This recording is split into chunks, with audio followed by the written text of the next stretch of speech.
Structured data is always super effective, and when it is visually well represented, it turns decisive. Modules and layouts in Zoho CRM take care of structuring all of your customer data with a refined view.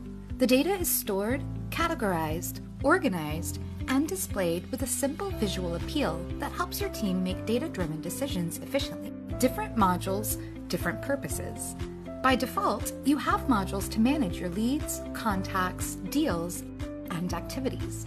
Inventories, social channels, and pictorial representation of your data are a few other elements within the modules. Each module can collect and store thousands of records with a range of built-in options that help you sort, filter, and let you choose how you want to view the records. You can perform quick actions like sending mass emails, updating fields, creating tasks, and executing a set of actions through macros, and a lot more in one click. You can either add a record manually to the module